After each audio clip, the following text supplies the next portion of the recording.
NDA ఇక్కడ మూడోసారి అధికారంలోకి రాబోతోంది, హ్యాట్రిక్ కొట్టబోతోంది. ఇక్కడ అస్సాంలో నార్త్ ఈస్ట్ డెమోక్రటిక్ అలయన్స్ ఎన్ఈడిఏగా ఇక్కడ ఎన్డీఏ పోటీ చేస్తుంది. ఇక్కడ మూడోసారి హ్యాట్రిక్ కొట్టబోతున్న పరిస్థితి. ఇక్కడ మొత్తం 126 స్థానాలు ఉన్నాయి. ఇందులో 64 magic figure. Congress party Indian national Congress 42-46, NDA 84-90, others 2-3 ఇక్కడ కనిపిస్తోంది. అస్సాంలో హ్యాట్రిక్ కొట్టబోతోంది. దీనికి కారణాలేంటి? ఇప్పుడు సురేష్ గారు దీన్ని మీరు ఎట్లా అనాలిసిస్ చేస్తారు? 84-90 హ్యాట్రిక్ ఎన్ఈడిఏ. హిమంత బిశ్వ శర్మ, అవును, ఒకటే పేరు. అదేనా మొత్తం? కాంగ్రెస్ నుంచి వచ్చిన నేత బీజేపీకి వచ్చి బీజేపీని ఇట్లా పవర్లు ఎట్లా తీసుకొచ్చారు చాలా క్లియర్ గా దీంట్లో తెలిసిపోతుంది. అవును, హిమంత బిశ్వ శర్మ ఇమేజ్ ఇక్కడ మీరు మోదీ గారి క్యాంపెయిన్ ఎక్కువ చూడలేదు, మీరు అమిత్ షా గారి క్యాంపెయిన్ వాళ్ళు ఎంత ఎఫర్ట్ వెస్ట్ బెంగాల్లో పెట్టారు, అస్సాంలో పెట్టక్కర్లేదు, ఆయన చూసుకుంటారు. ఇప్పుడే బీజేపీ తెలిసిన బీజేపీ ఆల్రెడీ అనౌన్స్ చేసేసారు ఉత్తరప్రదేశ్ ఎలక్షన్ యోగి ఆదిత్యనాథ్ గారు లీడ్ చేస్తారని.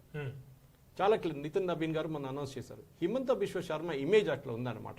అస్సాంలో వెల్ఫేర్ స్కీమ్లు అన్ని పక్కన పెట్టడం, అక్కడ మెయిన్గా అక్కడ వచ్చిన గౌరవ్ గొగోయ్ గారు తీసుకొచ్చిన క్యాంపెయిన్ ఒకటి అని ఈయనని గద్దె దింపాలి, కరప్షన్ అలిగేషన్ అది ఇది చేశారు, అన్ని బ్యాక్ ఫైర్ అయింది. అక్కడున్న ముస్లిం కమ్యూనిటీ ఓట్ చాలా క్రూషియల్ అన్న.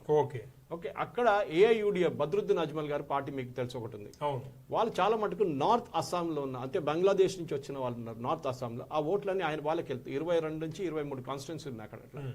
ఆ కాన్స్టిట్యున్సీలో బహుశా 12% ఓట్లు మీకు చూపిస్తున్నారు ఇక్కడ. ఓకే, ఇక్కడ మనం పర్సెంటేజ్ ఒకసారి చూస్తే Congress 42%, NDA 46%, 4% difference, others 12%. Okay, ఈ 12% లో ముస్లిం ఓట్స్ ఉన్నాయి.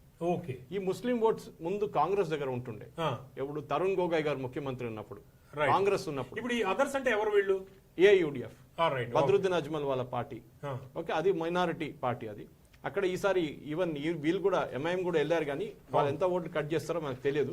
కానీ కాంగ్రెస్ కి మెయిన్ ప్రాబ్లం ఏంటంటే ఈ ఓట్లు ఇక్కడి నుంచి ఇక్కడికి వెళ్ళిపోయింది చూడండి. బద్రుద్దీన్ అజ్మల్ వాళ్ళ పార్టీ వచ్చినప్పుడు పొత్తు లేకున్నప్పుడు వాళ్ళు డెఫినెట్ గా వాళ్ళు ఓడిపోతారు. అది వాళ్ళు చాలా క్లియర్ గా తెలుసు. కానీ పొత్తు ఉందంటున్నారు, ఇన్ఫార్మల్ పొత్తు ఉందంటున్నారు, చెప్పలేము ఏది ఏఐయుడిఎఫ్. డెఫినెట్ గా కాంగ్రెస్ కి ఈసారి కూడా గెలవలేరని చాలా క్లియర్ గా తెలిసిపోయింది.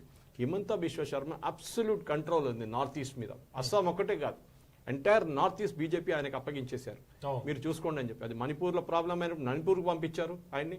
అదే టైంలో నార్త్ ఈస్ట్ లో మిగతా స్టేట్లో ఏదైనా ప్రాబ్లం ఉంటే అప్పుడు బీజేపీ హైకమాండ్ ఆయన్ని పంపిస్తారు. సురేష్ గారు, ఇప్పుడు బీజేపీ పాలిత రాష్ట్రాల్లో సీఎంలు ఎవరు అంటే మనకు కొంతమంది పేర్లే గుర్తొస్తాయి. అందులో ఎస్, అండ్ అది కూడా బీజేపీ మీరు గుర్తుపెట్టి ఈయన వచ్చింది కాంగ్రెస్ నుంచి. అవును, కాంగ్రెస్ లో అది ఒక పెద్ద లెసన్, అది మేనేజ్మెంట్ లెసన్.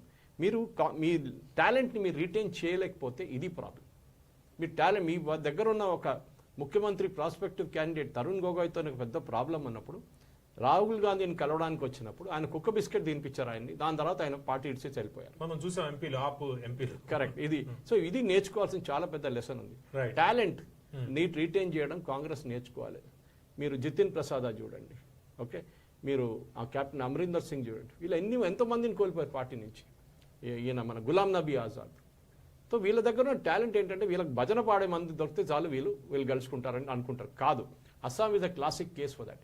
కరెక్ట్, బాగా పర్ఫామ్ చేసేది, దాంట్లో డౌట్ లేదు.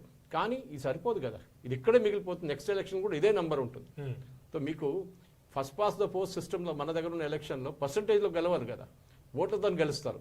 ఎంత ఓట్లు వస్తే దాని మీద గెలుస్తారు. ఎవరు ఫస్ట్ వచ్చారు వాళ్ళే ఫస్ట్. ఓ జో జీతా వై సికందర్ అంటారు హిందీ. ఇది అదే పరిస్థితి. సో డెఫినెట్లీ హిమంత బిశ్వ శర్మ ఆయన లీడ్ చేసే క్యాంపెయిన్ లో 90 స్థానాలు వచ్చింది. I'm not surprise. ఇది 95 దాకా కూడా వెళ్ళొచ్చు. Right, okay. ఇక తమిళనాడు అసెంబ్లీ